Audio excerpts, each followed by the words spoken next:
Assalamualaikum. Waalaikumsalam. Assalamualaikum warahmatullahi wabarakatuh. Waalaikumsalam warahmatullahi wabarakatuh. Duduk siap. Sebelum belajar, mari kita berdoa dengan membacakan surat Al-Fatihah. Berdoa mulai.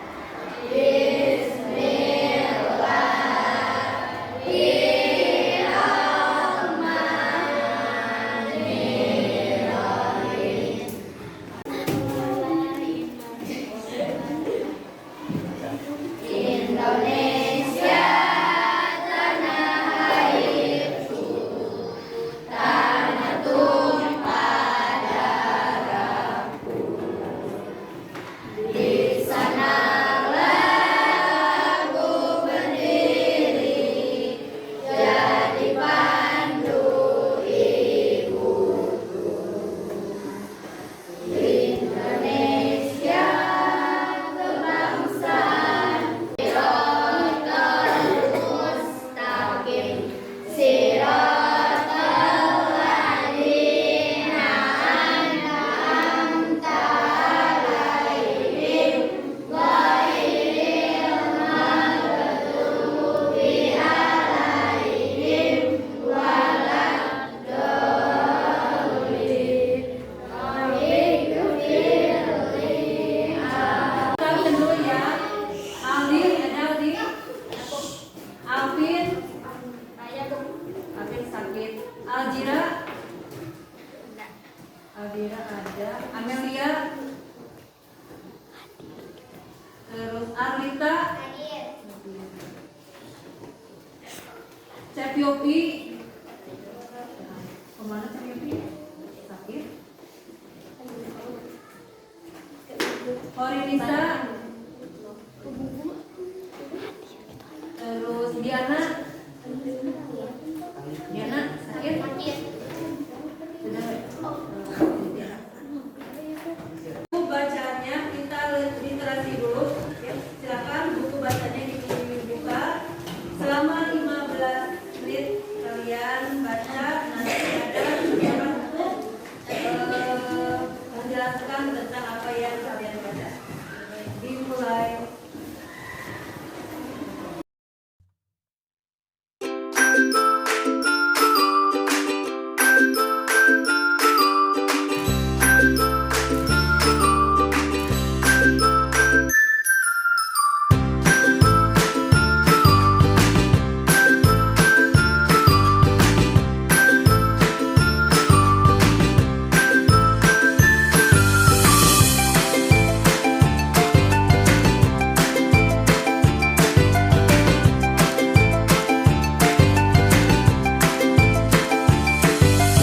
Ya, kita salam literasi dulu. Salam literasi.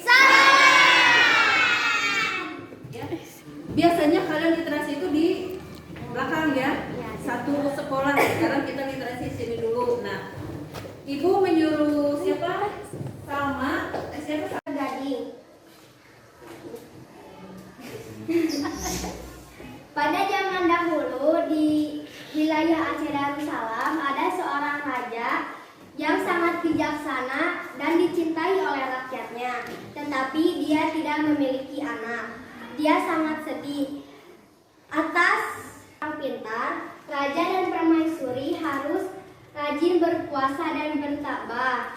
Beberapa bulan dari itu permaisuri mengandung dan tak lama kemudian permaisuri pun melahirkan anak laki-laki dan dinamai Ahmad Mude.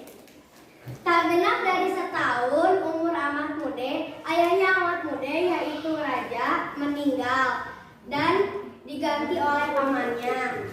Tetapi pamannya memimpin rakyat-rakyat di sana sangat kejam. Ahmad Mude pun dan ibunya harus diusir dan dikeluarkan dari istana. Dia pun diasingkan di hutan terpencil.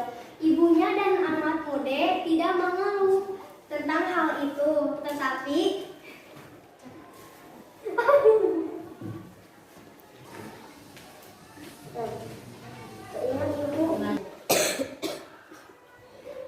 ibunya pun dan Ahmad Mude tidak mengeluh baru tentang hal itu.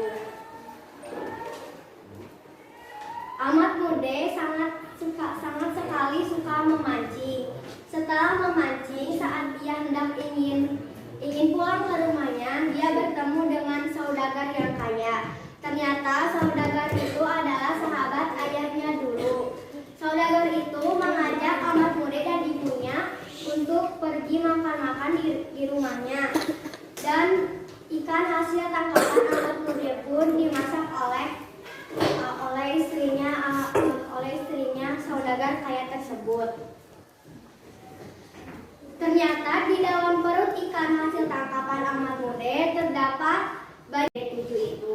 Sesampainya di tempat pohon kelapa gading, Ahmad Mude akan memetik pohon kelapa itu. Ternyata ada suara-suara seperti suara perempuan. Ternyata lalu suara itu terdengar seperti suara perempuan. Suara itu kelapa itu terdengar, siapapun yang memetik buah kelapa ini akan menjadi suamiku.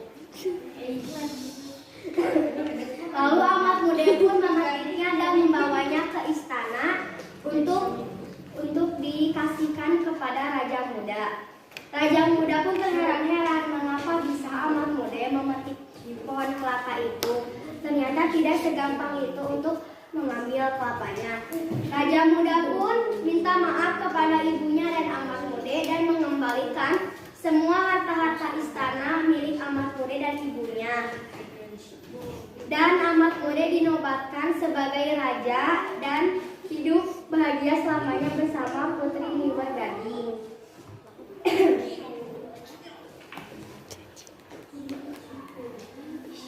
Lalu Ahmad Mude pun hidup bahagia bersama Niwer Gading dan memiliki anak yang sangat cantik. Pesan moral yang bisa diambil ketika musibah yang terjadi diperlukan kesabaran dan ketabahan, dan dengan bekerja keras kita akan sampai memperbaiki nasib kita. Sekian review dari saya. Mohon maaf apabila kata-kata yang salah. Wassalamualaikum warahmatullahi wabarakatuh. Mana cerita ini? Karena seru terus banyak gambar-gambarnya. Ya. Kemudian hikmah apa yang bisa diambil dari cerita ini? Kita harus sabar dan juga tabah. Terus kerja harus bekerja keras, nanti juga bakal datang sendiri rezeki. Nah ini bisa kalian contoh ya. Jadi literasi itu seperti ini. Untuk selanjutnya bergiliran. Salam.